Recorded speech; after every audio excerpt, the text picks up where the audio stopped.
Hello there guys. In this video I'll be building this Ford 3-litre GT from Airfix. This is one of their older starter sets. It was released in 2015 and it's from a time when Airfix went through a period of releasing starter sets with perhaps very old toolings and just throwing in some paints and a paintbrush and some glue, and perhaps not being 100% transparent about how old the kit was. So for example, this tooling is a 1969 tooling. Now in Airfix's defence, they are by no means the only company to have done this, and in fact their more modern starter sets are much better and are based on much more recent toolings, and they typically have the tooling date on the box as well. But the age of this tooling was quite apparent at some points during the build process. And this represents an entry into the 1968 BOAC 500-kilometre race at Brands Hatch. The car represented here, number 34, was driven by Mike Spence and Bruce McLaren and didn't finish the race. So an interesting choice of scheme. Now ostensibly this looks like quite an easy build. We've only got a couple of parts for the interior, and they simply slot into the upper bodywork, and the upper bodywork simply slots onto that. And to be fair, this part of the build was nice and straightforward. There's always room to add things like seat belts or some extra paint detailing. But where the kit became a bit frustrating for me was the wheels and the suspension. In particular, even getting the wheels to fit inside the tyres was a bit of a challenge. It seemed they worked fine for the larger rear wheels, but for the thinner front wheels, the parts seemed to stick out a little bit too much beyond the face of the tyre. I don't think it's supposed to be that way.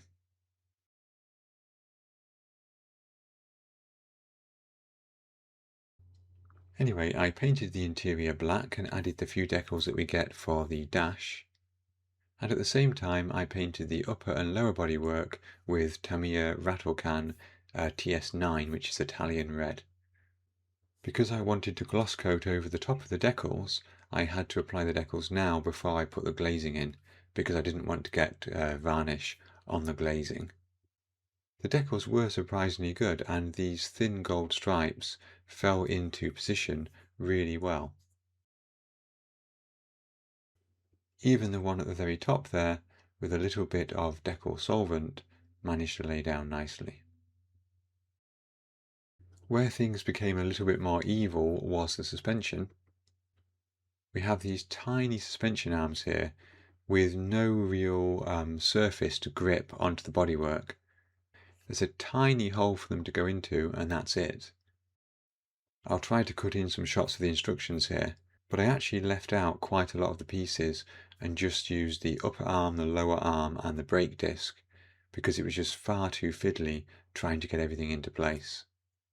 And I know that by leaving out some of the parts I have made the suspension a bit weaker, but at the same time the main problem I think is that these are slots rather than holes, and therefore as soon as the weight of the car is applied, those pieces are free to just sort of move up that slot, or at least there's nothing mechanical stopping them from doing that.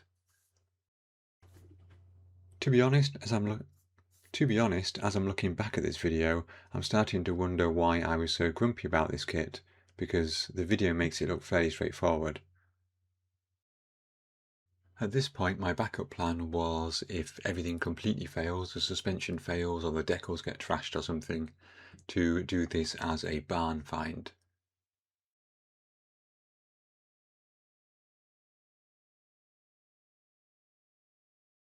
The clear parts are a single piece, which is an excellent design choice and makes it really easy to attach them to the upper bodywork. One of the difficulties with a kit like this is when you're joining the two halves together, you have to be extremely careful with the glue. Any amount of excess glue when you squeeze those body parts together will end up coming out and ruining the paintwork, so you really have to be very sparing with that.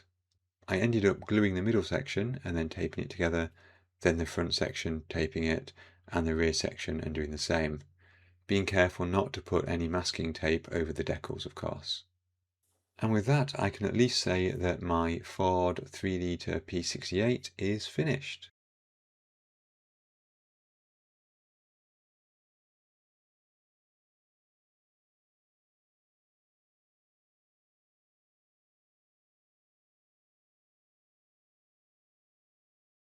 And so there we go, guys. Not a bad result. Maybe a kit which I complained a bit more about than I really should have done.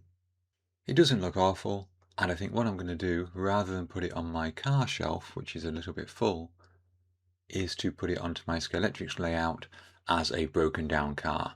And we can have that here with some marshals pushing it to safety. Maybe that's quite fitting, given that the real car did retire from that Brands Hatch endurance race. Anyway, I hope you enjoyed this quick video despite my moaning. Well done if you made it this far. Thank you very much for watching. I will have a longer and less complaining build for you in the near future. And until then, I'd like to say thank you to all of you for watching, and special thanks to my Patreon supporters and YouTube members. Until the next video, thank you again for watching, and have fun modelling.